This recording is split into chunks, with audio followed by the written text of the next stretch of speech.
Croeso'r unwaith eto I Marvel Moiders. My name is Dom. And Marvel Moiders, the word moider is a Welsh word which means to go on and on about something until it becomes really irritating and everybody hates you. I have a great many Marvel Moiders in my head. I'm spreading it out across the internet with the idea that maybe someone would like these Moiders. Maybe they've got some Moiders for me and I don't have to bother my family and friends with them anymore. So today we're doing Blade Trinity, the third of the Blade films and the final of the Blade films. It was directed and written by David S. Goyer, who had written the first two Blade films and had been a key figure in fighting off studio attempts to make Blade a white character, for example, which is relevant.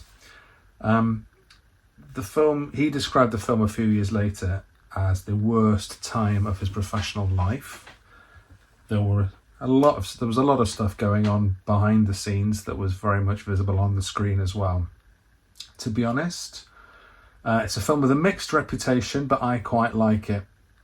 The problem is that a lot of the things that I quite like about it mean it's not really a Blade film. Certainly as far as Wesley Snipes was concerned. If you've been paying attention to the previous two videos, you'll know that Blade is Wesley Snipes. Blade had set the whole Marvel movies ball rolling 6 years earlier, but this was where the wheels fell off the franchise completely. Communication with Wesley Snipes pretty much broke down, and the set seemed to be a very strange working environment indeed. The final part of a trilogy is always a tricky proposition because there are a huge number of strands that you have to kind of pull together and tie it off satisfactorily. There's a metric fuckload of audience expectations and anticipations that need to be met. There were a few other reasons why this particular movie was always doomed. So how was it that the Blade franchise unravelled so completely that it's still hanging in threads today? Blade. Ready to die. I was born ready, motherfucker. Yeah, but you ready now? Yeah. Here's the first problem for you to consider. Even though the franchise had been built squarely on Wesley Snipes' significant shoulders, the studio seemed determined now to make this feature a three-headed creature. Perhaps more importantly, the other two heads that they were looking at were young, pretty, and most problematic of all, perhaps, white. It's easy to see how Wesley might have been worried about this edging him out in the favour of these other two characters. It was obviously called Blade Trinity, and the Trinity wasn't just about the fact it was the third film, that they marketed everything pretty much with the three of them on there as a kind of a tiny anti-vampire Mount Rushmore. The unholy Trinity was composed of Blade the father, Marvel Jesus the son, and Jessica Biel, the holy moly how gorgeous is she. Reynolds played a recovered vampire, Hannibal King, while Jessica Biel played Abigail Whistler, who was the daughter of Blade's original mentor, Abraham Whistler, who was played by Chris Christopherson. Whistler managed to completely kill himself off properly in this film.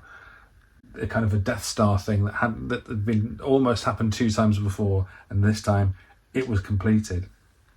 Hannibal King is nothing like his character in the comics. He does show Blade a copy of the Tomb of Dracula comic that Hannibal King was first introduced in October 1974.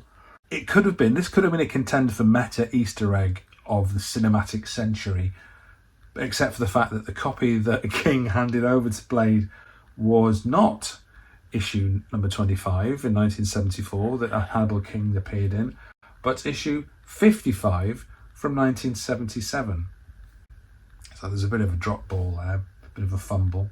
But rather than being the Hannibal King of the comics, who's a bit more taciturn, this is basically a pre-Viz version of Deadpool. This is Ryan Reynolds arriving This is even before he appeared as a different version of Deadpool in X-Men Origins Wolverine, which is going to be in a couple of years' time.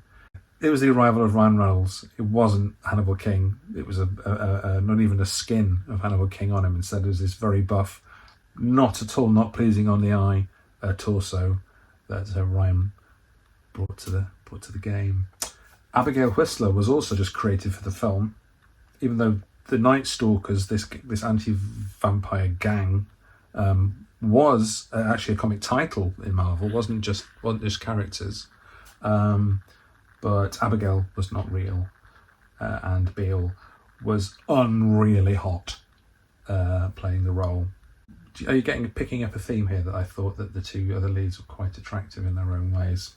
The problem with these other two characters, the problem with Ryan Reynolds' approach, is that Wesley took the role of Blade very seriously, and taking things very seriously is not Ryan Reynolds' forte, and this would create a lot of tension. Wesley was and I'll call him Wesley, I hope he doesn't mind, was an executive producer on the film, and he expected, I imagine, that his opinions would carry a lot more weight than he then found out that they did. His ideas about the character, which he had poured so much of himself into, he felt that he was Blade and he had to defend the character with terminal intensity. He stayed in character the whole time on set, to the extent that Ryan Reynolds later said that he felt he'd never met Wesley Snipes, he'd only ever met Blade. Wesley's defensiveness was reflected in the film itself, with Blade often spurning the help of the Night Stalkers and deciding to go and do things on his own, which was often a decision that Snipe himself made on set, changing the script, which meant he would make entrances on his own, he'd exit on his own.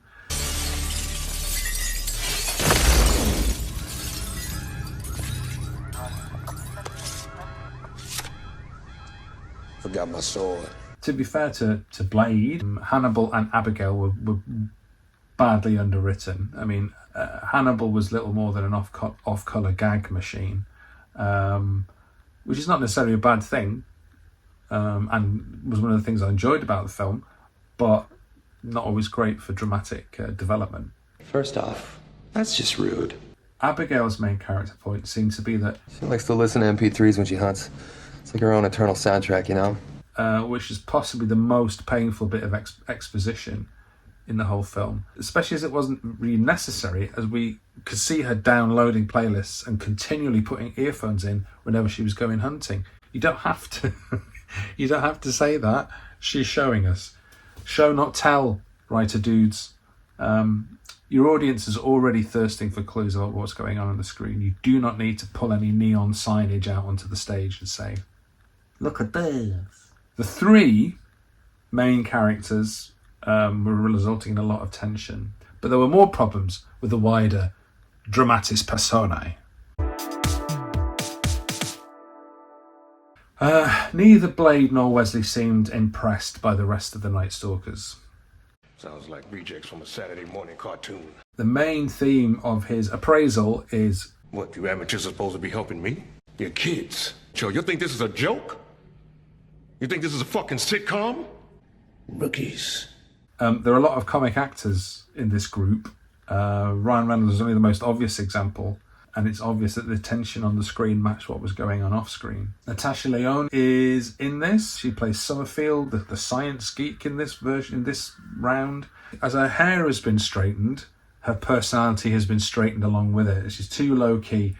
She does get to invent the anti-vampire weapon this time, the Daystar virus, but it doesn't seem like Natasha Lyonne. Don't understand. Patton Oswalt as Hedges is just trying too hard. It's almost a relief when he gets killed off.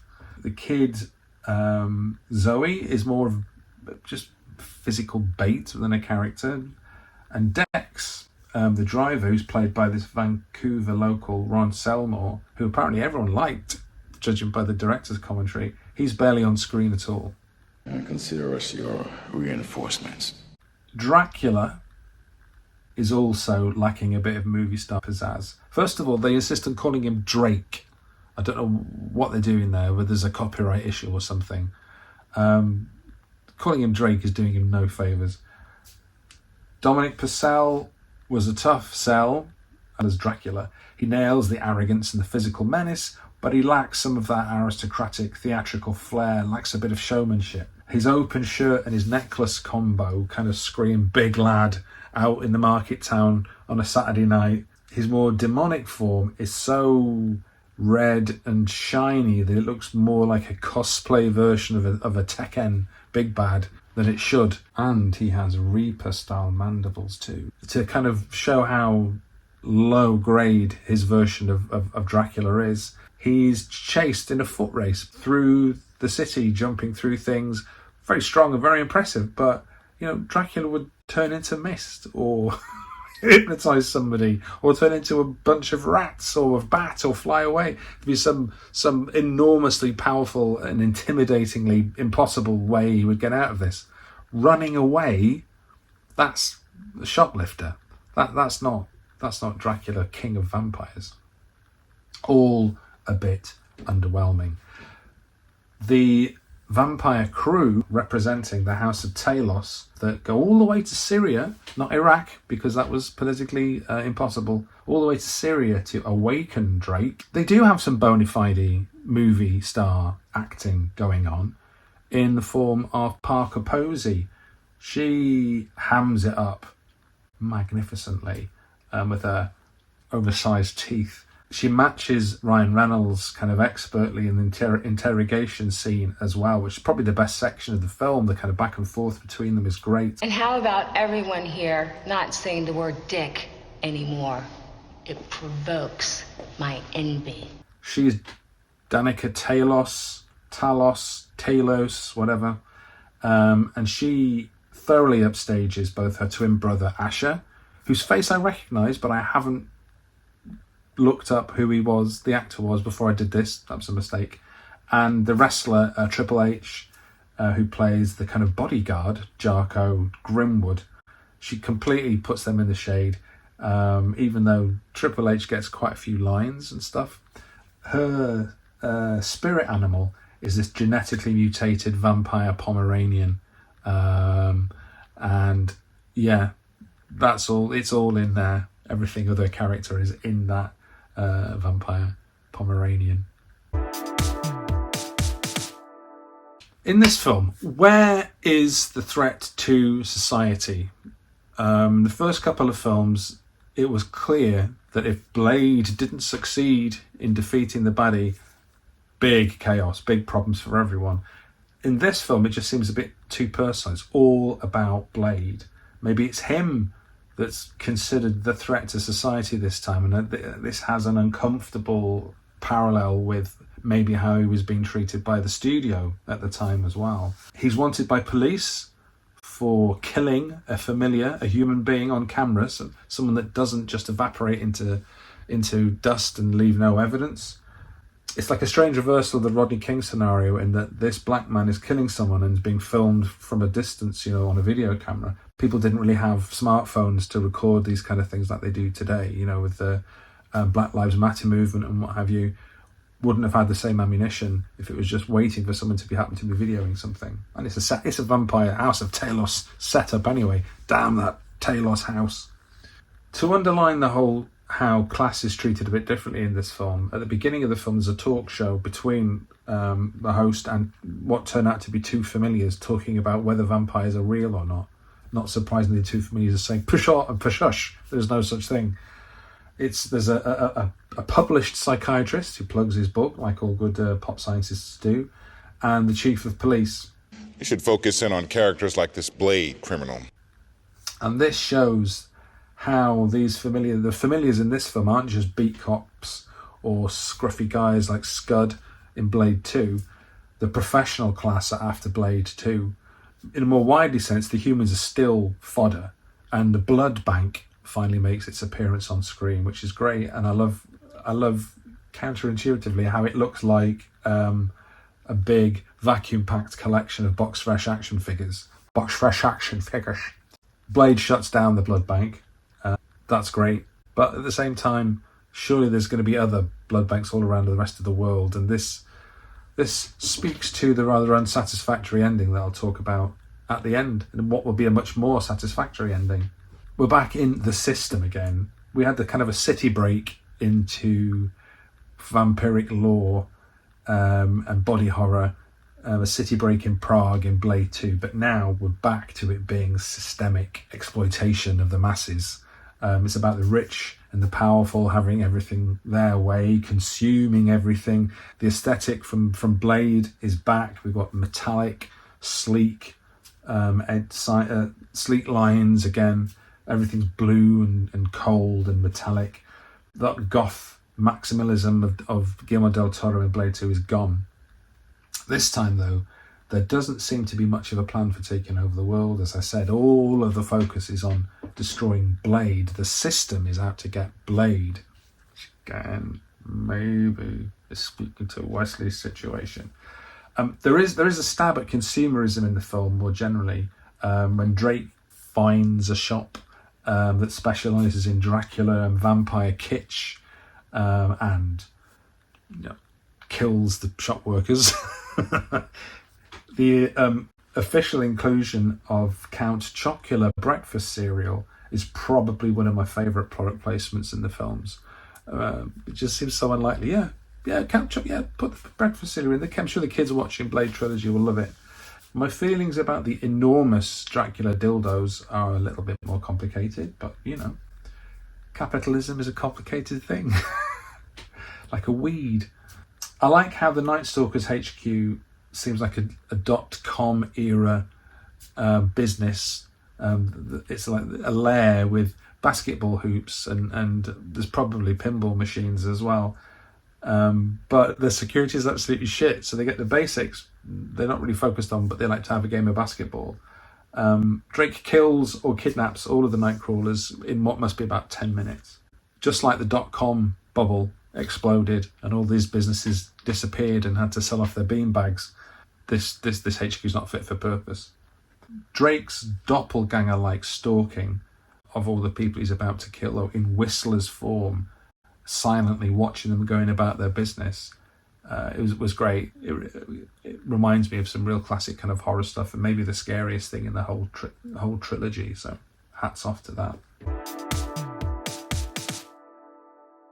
Is the whole Blade trilogy the story of a black man battling to make himself visible and heard in the movie industry? Big question that I'm not qualified to ask or answer, but I'm going to do it anyway. In 2 of the 3 films, he's fighting against a wealthy, indifferent machine that wants to suck out his black essence to make life easier for pale people. In the second film, he's in a temporary truce with an explicitly racist, treacherous Nazi who still wants to destroy him and suck out his essence, and for pale people everywhere.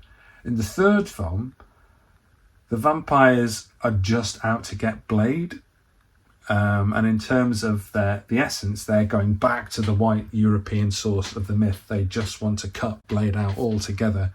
And I think maybe by the end, I would argue that these racist vampires succeed. David S. Goyer was another person who was involved with Blade right from the start. Even before Wesley Snipes was on board, he was promoting the idea of it being a black superhero, but maybe he was more interested in shaping another Batman-type character than Wesley's agenda was about shaping a black superhero on a more personal kind of level. Goyer did go on to co-write the Dark Knight trilogy with Christopher Nolan, and in a way perhaps his role in the franchise is represented in the movies by Whistler. Whistler's there to protect Blade, just like Goyer was determined that Snipes should play the character and determined to keep this kind of gritty, real feel and not allow everything to sublimate into a kind of a camp aesthetic. In Trinity, Whistler is finally killed again, but for good this time, and he's replaced by his younger, prettier, less challenging daughter, whom Blade eventually manages to summon up some grudging respect for, but his ally has been replaced, just as Goyer's role changed from writer to becoming director, and maybe Wesley felt he was part of the machine that was alienating him from his Blade identity. In the first two films, Blade's blood is wanted by the villains to lend vampires the ability to daywalk. And I mentioned in my video on Blade, the first film, that black men's bodies, like women's bodies, are often exploited and expendable. It's that labour, free labour, that, you know, so many slave-based economies were dependent on black bodies being used and thrown away. There's perhaps a sense here that the studio, the machine, was wanting to take Wesley's cool as a black actor without having to deal with Wesley himself, extracting that kind of quality for them to assume for themselves. Cultural appropriation, I guess. The first film struck me as being very much about black identity, and it was very much like a milestone in the development of black cinema, as it was in the development of comic book films as well. All of the lead up to it seemed to be rooted in blaxploitation and hip hop and black culture, and Wesley was very much a force that was kind of bringing all these things into the film. Perhaps if Wesley felt like Ryan and Jessica had been introduced to replace him as the stars of the franchise, it would make sense that he would then retreat further into the Blade character, stay in his trailer, stay in character, sign his post-it notes Blade. He already identified really closely with the character. In the outtakes, Parker Posey, who the story goes was the least tolerant maybe of Wesley's struggles on set, she does this kind of joke aside. I'm Parker's stand-in. Parker's in her trailer smoking pot and doing push-ups. You know, obvious dig at Wesley Snipes. Obviously, I have no idea what was really going on the set and the making of the film, but that feels to me, as a middle-aged white European dude, uncomfortably close to a kind of racial stereotype. Whether it was true or not, it doesn't matter practically. It's just the idea of a paranoid, weed smoking black man being a problem. I would interpret his unwillingness to appear on set as an anxious reaction to Wesley feeling in a lonely, vulnerable position during the making of this film, someone without any allies. It's easy to see how criticism of his behaviour in the making of this film is shaped by these kind of racial discourses. As Wesley said himself about the rumours of how he behaved on set, if he had assaulted the director Goyer on set with witnesses, as a big, heavily muscled black actor, his career and his liberty would have been over. So it's that reluctance in my part to kind of just believe that that's what was going on, and to try and kind of dig a little bit into it. But which I'll never be able to do because I was never there. I don't know anybody. Kind of looking at it symbolically, and which is a theme I feel like I'm coming back more and more to. The bad guys in the films often represent the movie business, and in this case, the vampire sucking up of people's talents or sucking up of people's energies or bodies to create films. If that is a kind of allegorical model that I'm going with, Wesley, as a movie star and executive producer, is both the vampire and the disposable black man. He is that hybrid as he is in the film. That's the tension throughout this film, throughout the series, but definitely throughout this film. And that sense of him being stuck is maybe why this is the end of his career as Blade, at least until his surprise reappearance in Deadpool and Wolverine 20 years later. Perhaps, darkest of all, the refrain through the trilogy that the blood always wins can be read as having quite racist overtones, especially when we look at how the series collapsed under the weight of all these kind of racialised discourses and ideas about Wesley's struggles on set and how the industry was cheating him. So, yeah, the blood always wins. Don't know, I feel a bit squeamish about that. Across the trilogy, the focus narrows, the threat to the world narrows from initially being a global tsunami that would turn all of humanity into vampires. You could read as soulless consumers. Maybe this was the threat of late capitalism, or a bit of politics. just a bit in this one. And then in the second film, there's a virus that is primarily a threat to vampires, and it's kind of a family thing. And then in the third film, the focus is narrowed all the way down to the only target being Blade himself, that the bad guys just want to get Blade. Humans have a new hunter, Blade. And you'd like me to kill him, wouldn't you? Yes. The machine has it in for him personally. And with that in mind, even allowing for the fact that there are two versions of the ending, the theatrical cut and an unrated version of the film that was released on DVD, the ending of this film and the trilogy is a mess. Firstly, there's no clear evidence that the vampire threat has been destroyed. The Daystar virus is not really the brilliant solution that we're led to think. It's a contagion that kills vampires within seconds of contact, within minutes. That's very inefficient. How is that going to spread? If you die within seconds, how are you going to spread the disease? You need something like COVID that can board international flights, that can, go several hours and days infecting people before you die. Did Daystar only kill the vampires that were in that building? What about the rest of the global conspiracy? And that was their only vial of it, because Summerfield had been killed by Drake.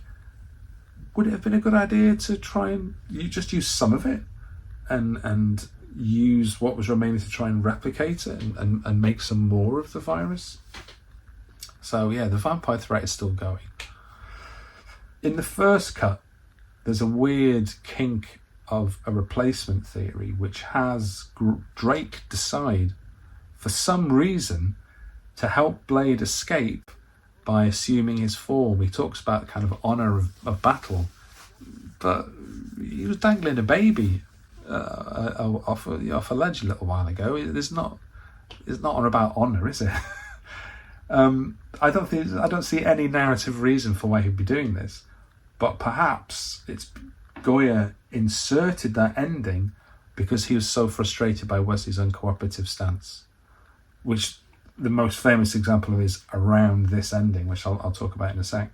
In the unrated version, Blade, rather than escaping because Drake has assumed his form and tricked the FBI, in the unrated version, Blade comes back to life on the autopsy table and attacks the medical staff, kind of mirroring what happens with Quinn in the very early scenes of the trilogy in Blade. And there's a suggestion that maybe the blood has won, even as theoretically all the vampires have been dying out. Inside this Daywalker, the blood has won out and he is attacking people, but we don't see him kill, we don't see him do anything really apart from defend himself. So I don't think that's maybe what happens. The key thing is that, again, when the film was being made, Wesley refused to open his eyes when he was lying on the steel bed in the autopsy room. Refused to open his eyes. And Goyer, in this ending when Blade wakes up and attacks, he used CGI eyes instead, which is really weird. Both versions end with Blade driving in his muscle car. We don't know where to or where from, really. There's no sense of anything but just Blade being out there. Not even really a sense of escape, because where's he going to? It's a non-ending, in my opinion. A wordless limbo that the character was going to be staying in now for the next 20 years and beyond. Horrible, horrible freedom to go nowhere and to do nothing. The fact that Wesley refused to open his eyes suggests that he didn't want Blade to come back. That Blade was done, and this is why he's kind of got this half existence now. So, yes, as endings go of what was a great character in a good trilogy, it makes me sad. Likes, dislikes, they're much of the same business. Dislikes. The movie begins with yet another demonstration of why vampires do not need a daywalker serum. They're in the Syrian desert in the middle of the day. It's a very sunny place, lads. Put some protective gear on, you're fine. All right, maybe you can't bite people when you've got a bike helmet on. Maybe do that at night time. If you wait, you get a bit hungry, fine. But you don't need daywalker serum. Give it up. The Ryan Reynolds joke machine, as I said, a lot of it I like about it, but it can get tiresome. Some jokes land, some jokes don't. Ryan is playing the numbers game, just sheer volume of jokes. There are going to be a few that are genuinely funny. Have you ever been laid? Boo! Not a funny one. Tired joke. Nerds don't have sex. Yeah, obviously, that's why there's so many nerds, because it's impossible for them to have children. No, bad joke. Boring. Am I triggered? I don't think I'm that much of a nerd. Maybe I am. In my Marvel Moiders YouTube video series, not a nerd. Away. I've had sex with a lady, just like Hedges. Again, not exactly a dislike, but I'm slightly confused as to why the city has Esperanto as a second language. There is a clip of a 1966 film called Incubus, which stars the very nearly Captain Kirk, William Shatner, in a film about demons tricking people into hell. It was the second ever film made in Esperanto, apparently. Also, apparently, everyone's accents in the film are supposed to be terrible, but how would you know? Who are the native speakers? That's not how we sound in Esperanto land.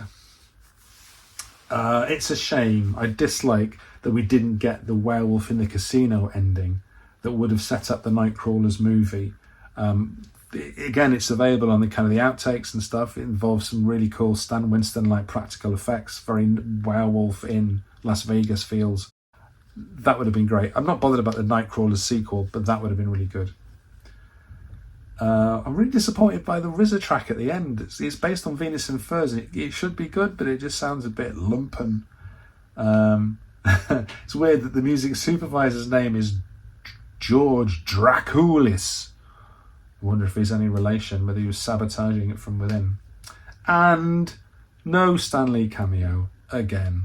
The Blade Trilogy just passed Stan Lee by, and that is sad. Damn.